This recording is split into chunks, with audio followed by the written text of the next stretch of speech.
Hi everyone, I'm Mary Beth with Backpacker Magazine, and I'm here to chat with you a little bit about the Colorado Trail.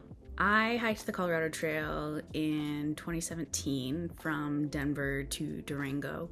It was about a year and a half after I'd finished the Appalachian Trail, and it was a completely different experience.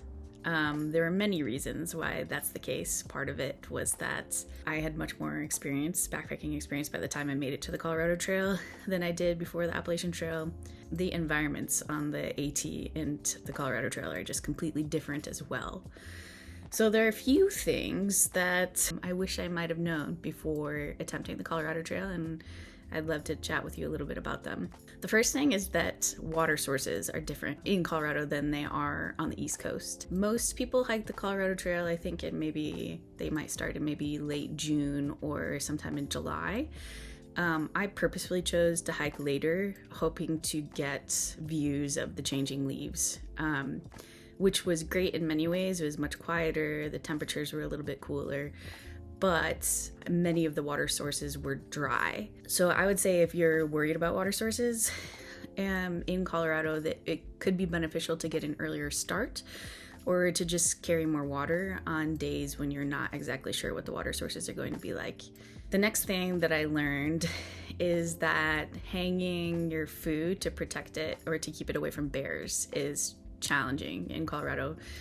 While in places like the Appalachian Trail, the trees make it the type of trees that are out there make it possible to hang it to keep it away from bears. But in Colorado, most of the trees are pine trees, if you have trees at all. Typically, bear hangs are supposed to be 12 feet off the ground, 5 feet from the trunk, and 5 feet away from the branch that the food is on. And that's really hard to do in Colorado.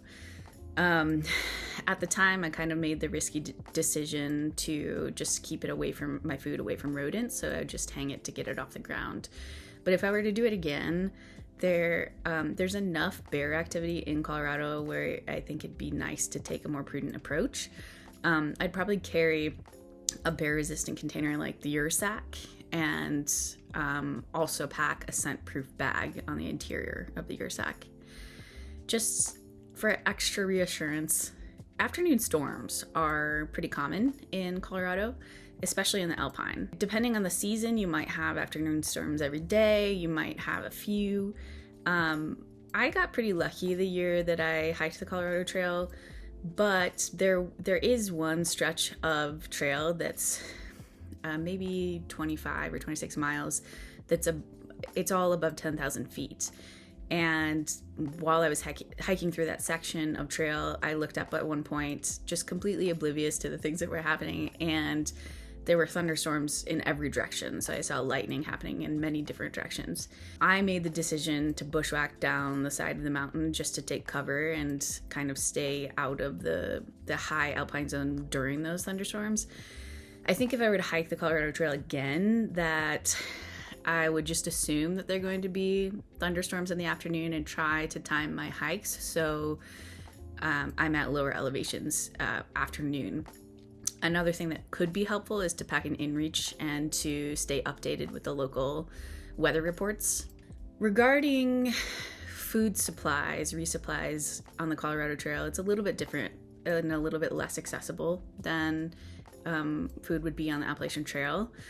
In the northern sections of the trail, it's fairly easy to get off trail and go into like Breckenridge or Copper Mountain to grab new snacks and things like that. But the farther south you travel, the more difficult it is to get to a grocery store. So I sent myself mail drops for the entire Colorado Trail.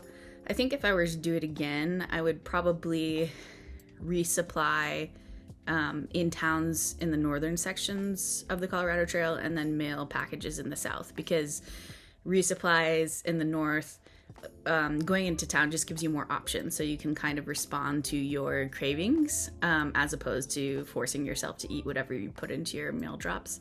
The mail drops are really indispensable in the south, so I would definitely continue sending those to myself in the south. And then finally, the big thing, another weather related tip, is that in Colorado, it's often not the rain that will wreck you, it's the hail. there were a few times when I experienced hailstorms on the Colorado Trail. For the most part, they were in the middle of the day, probably those afternoon showers. And it was fairly easy for me to kind of duck off trail and find a big pine tree to take shelter under during the hailstorms, and they tend to pass relatively quickly.